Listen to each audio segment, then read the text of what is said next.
5 minute पहले शांत दिखाई दे रहे मम्मी पापा फोन पर बात कर खुशी से चहकने लगे। डाइनिंग रूम में नाश्ता कर रहे अपने बहू और बेटे के पास आकर बोले, कल राधा आ रही है, अभी अभी फोन पर बात हुई है, समधी जी भी साथ आएंगे।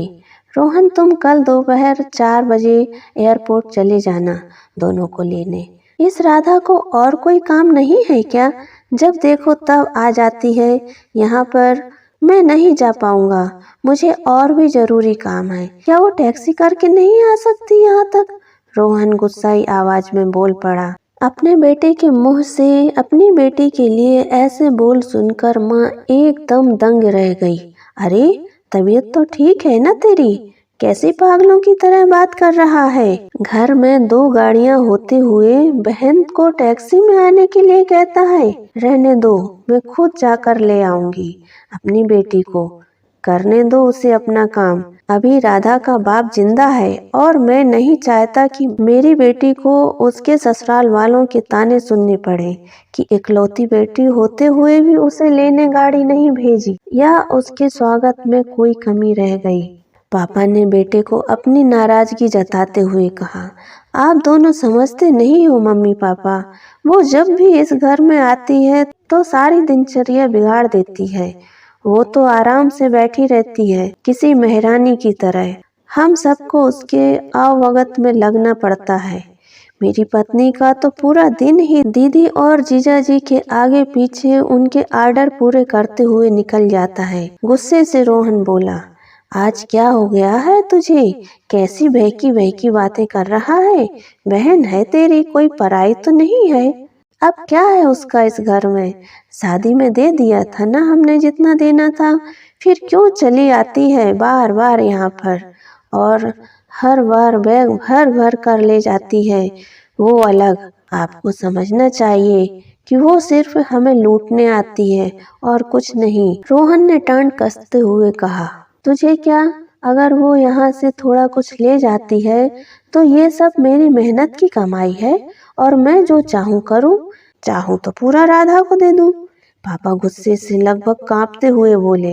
अब रोहन अपनी आवाज धीमे करते हुए बोला, मैं कहाँ कुछ नई बात कर रहा हूँ मम्मी पापा, मैं तो वही बोल रहा हूँ जो मैंने बरसों से बुआ के साथ होते हुए देखा है। आज अपनी बेटी के खिलाफ 2 शब्द क्या सुन लिए?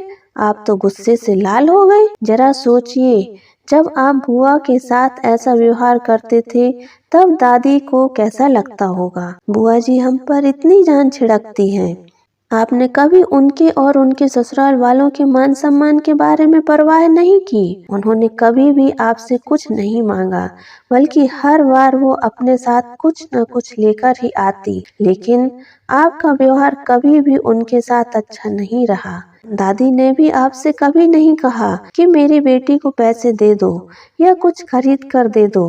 फिर भी दादी को आपके यहाँ इतनी भी परवानगी नहीं थी कि वो अपनी बेटी को कुछ दिनों के लिए अपने पास बुलाकर रहने दे। अपनी बेटी का ऐसा अपमान वो सहन नहीं कर पाई, इसलिए वो गांव में पुराने घर में अकेली रहने चली गई। बुआ भी अपना अपमान सह लेती, पर आपने उनके पति का भी मान नहीं रखा, इसलिए उन्होंने भी हमारे घर आना जाना छोड़ दिया। जिस तरह राधा इस घर की बेटी है, बुआ भी तो इसी घर की बेटी है। आपने 2 बेटियों में फर्क कर अच्छा नहीं किया। और रही मेरी बात, तो मैं अपनी बहन से बहुत प्यार करता हूँ। मैंने कभी अपनी पत्नी को उसके खिलाफ गलत बोलने का हक नहीं दिया और वो बोलेगी भी नहीं।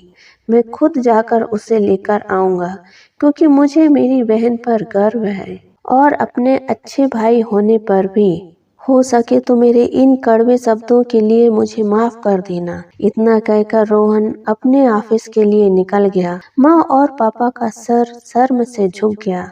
थोड़ी देर की शांति के बाद पापा ने हिम्मत कर अपनी बहन को फोन लगाया। बहन के फोन उठाते ही वो फूट फूट कर रो पड़े और बोले, दीदी हमें माफ कर दीजिए।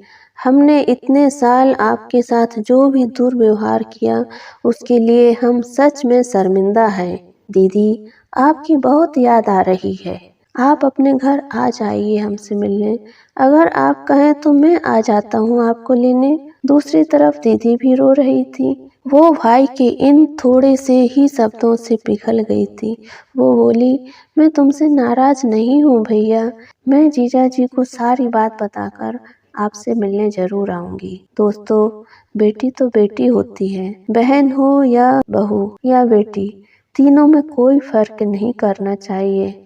इन्हीं से घर की शोभा होती है और इन्हीं से घर खुशियों से भरा रहता है।